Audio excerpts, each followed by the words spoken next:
Sejam bem-vindos a mais um vídeo falando sobre features e hoje a gente vai falar com o Dev, hein? Caraca, hein? Essa galera que sofre tanto na mão das empresas. Hoje vai ser um pouco mais técnico aqui, o André talvez vai pedir para eu traduzir algumas coisas, mas Por favor, vamos tentar deixar o mais didático possível. Mas vai no teu sotaque paranaense que eu vou pedir pra tu explicar.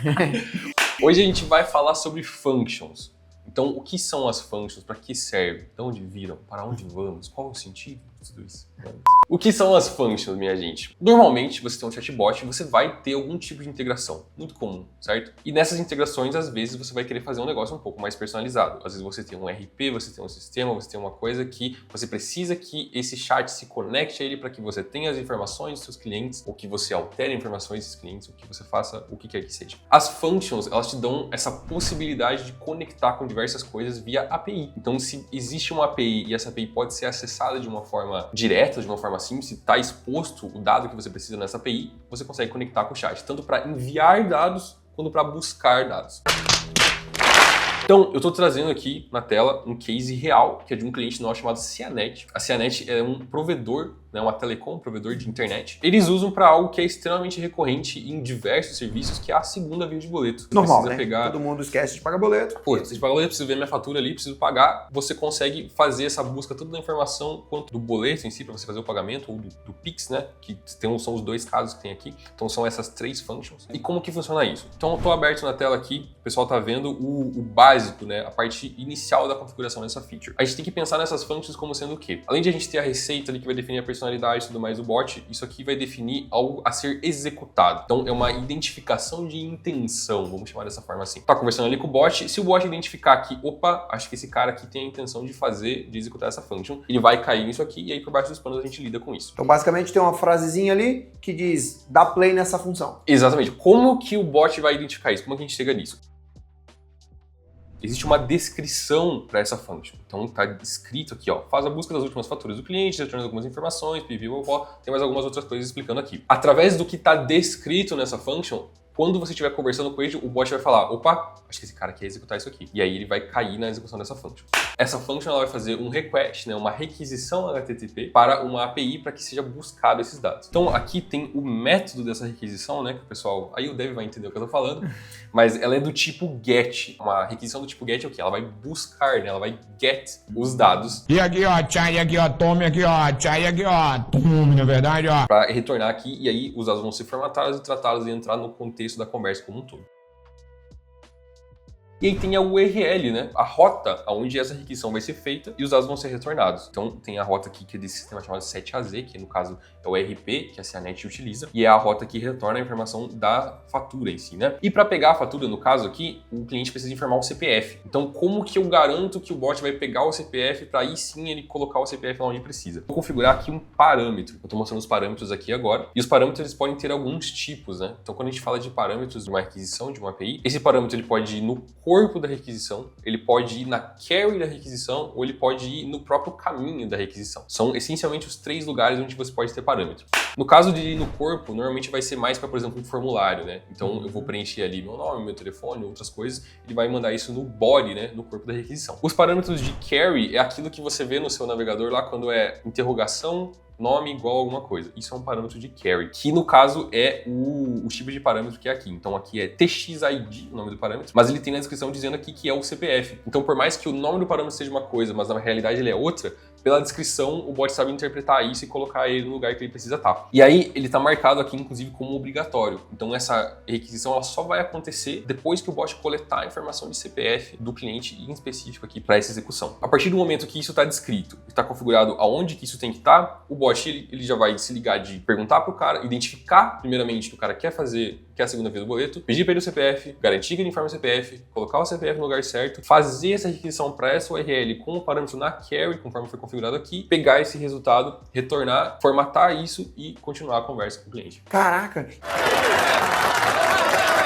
Quais são as necessidades para que eu consiga executar isso? O que eu preciso para que o bot faça essa função? É o RP, tem que ter os caminhos e a gente tem a API, é isso? Uma vez que você tem uma API que disponibiliza esses dados através de uma rota, né? Assim que a gente fala, então tem essa rota aqui, que ela está disponibilizando isso, desde que eu configure da forma como a gente explicou, o negócio vai funcionar, não precisa fazer mais nada. E aí, claro, existe a parte de autenticação também. Então, como que a autenticação nesse caso aqui funciona? Eu tenho um cabeçalho que está dizendo aqui a chave da API do ERP, para que quando o request seja feito, ele mande essa chave junto para identificar que é esse cliente, desse RP, então que é a CIANET, né? E aí ele vai retornar os dados autenticando essa requisição e retornando de acordo com as outras informações que estão junto dessa chave. Então, basicamente, a gente já criou as portas da API, a gente só precisa que o sistema do lado de lá forneça as rotas pra gente. Exatamente. Se você tem um ERP, um e-commerce ou qualquer outro sistema que tenha uma API, que tenha rotas disponíveis para você buscar dados e que a autenticação seja simples o suficiente para lidar aqui, né? Você consegue buscar ou enviar esses dados e descrever isso para o bot e ele vai fazer todo o resto. E a IA, ela tem essa capacidade de preencher essas rotas organicamente, assim, extraindo dados sem criar... Aí, claro, tem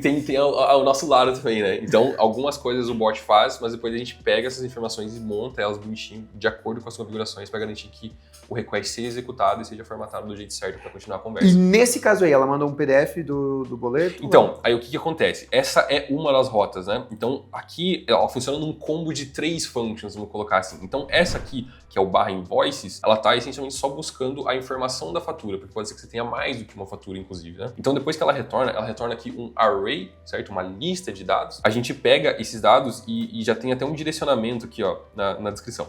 Ao retornar, eu sempre peço ao cliente que ele informe, sempre peço ao cliente se ele quer as informações para pagamento. E explique que ele tem 2 opções, ver a fatura em PDF ou código de boleto e Pix. E aí tem outras 2 functions que lidam com isso. Uma é do PDF e a outra é do boleto ou Pix. Então, a do PDF também é outra rota, tem outra descrição, também é um GET, mas no parâmetro, ela tem esse campo chamado reference, que é o código de referência da fatura, que ele retorna da outra requisição. Então, a partir do momento que o bot tem no contexto dele esses dados e tem a instrução para pedir se o cliente quer essas outras opções, ele já consegue se ligar de beleza. Então o cara fala assim, eu quero o PDF dessa primeira fatura, por exemplo. Ele já sabe de pegar a referência daquela primeira fatura e jogar para o parâmetro da outra function para aí sim chamar e buscar o PDF. Ou, no caso da informação de pagamento, para buscar o código do Pix, número do boleto, né?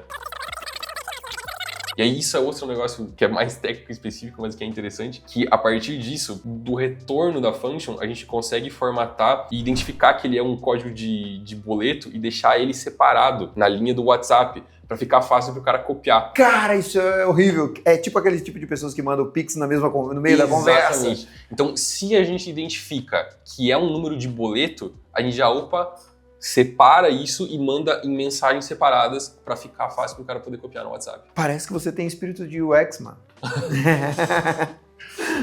Parece. Muito bom, muito bom. E outra atribuição para isso aí, por exemplo, a gente tem um cliente lá que é um software de pedido de comida. De comida, sim. Como que o que dá para fazer nas functions para ele, por exemplo? Então esse cliente que está falando é o Marmita Fit. E aí eles têm 4 functions aqui, tá? Então, aqui já é o outro caso, né? Que é o caso do envio de dados, que eu acho que é interessante a gente falar também. Então, por exemplo, tem uma função aqui para você atualizar o endereço da sua entrega. Então, caso muito comum, né? Comprei ali, mas não vou conseguir receber esse endereço, vou ter que mandar em outro endereço. Tem uma função aqui que ela descreve exatamente isso, e aí essa já é do tipo post, que aí o pessoal vai entender também do que eu tô falando. E ela tem alguns parâmetros aqui justamente para descrever essa mudança. Então, aqui são parâmetros que vão no body do request, né? Vão no corpo da requisição, porque esse é o tipo de requisição que está acontecendo aqui. E aí tem a descrição aqui, por exemplo, tem o zip code, tem a rua, tem o bairro, tem o complemento, tem o número e a descrição de cada um deles. E só a partir disso aqui o bot vai se ligar de pedir todas essas informações, formatar elas e mandar isso nesse formato definido para que a API então possa lidar com isso e fazer a atualização do endereço. Então, para esse cliente aí, a gente criou 4 rotas de mudança de endereço, cancelamento de pedido. No caso, aqui é importante deixar claro, né? As rotas são por responsabilidade deles. Então, eles criaram essas rotas e aí configuraram elas aqui por dentro do próprio painel para o bot pedir as informações e fazer a requisição. O que a gente faz é montar os parâmetros bonitinhos para serem enviados na rota. Exatamente. A gente abre essas possibilidades de você poder conectar com esse tipo de implementação. Então, para quem tiver serviços aí, se quiser conversar com a nossa galera, ver que se é possível conectar uma coisa na outra, tem e-commerce, tem pedido de comida, tem tantas possibilidades, né? Segunda via de boleto e tudo mais. Muito massa. Deu trabalho de fazer isso aí? Cara, essa aqui é uma feature mais complexa, né? Inclusive a gente ficou lidando com isso aqui sem front por muito tempo, né? Então a gente configurava tudo na mão lá, os requests por baixo dos panos, mas agora isso está disponível. Então, se você é um dev que tem uma mínima noção ali de API REST, você consegue criar esse tipo de rota no seu sistema ou qualquer outro sistema que seja, até para a galera que usa Make, que usa N8N, essas plataformas no-code, né? Você consegue disponibilizar lá uma rota, qualquer setup que você tenha, e plugar ela direto aqui e ela vai fazer todo o handling através disso. Tudo isso com segurança oficial de API. Exatamente. Então é isso. Essa aqui é um vídeo mais técnico para a rapaziada aí do desenvolvimento que está construindo o chatbot, que quer fazer alguma integração mais personalizada. Experimente a ferramenta, dá uma olhada como que isso aqui vai funcionar para vocês, se isso aqui supre a sua dor e se tem alguma coisa que a gente não falou aqui, se tem mais algo que a gente precisa fazer para suprir a necessidade do seu negócio, comenta aqui embaixo que a gente está sempre de olho.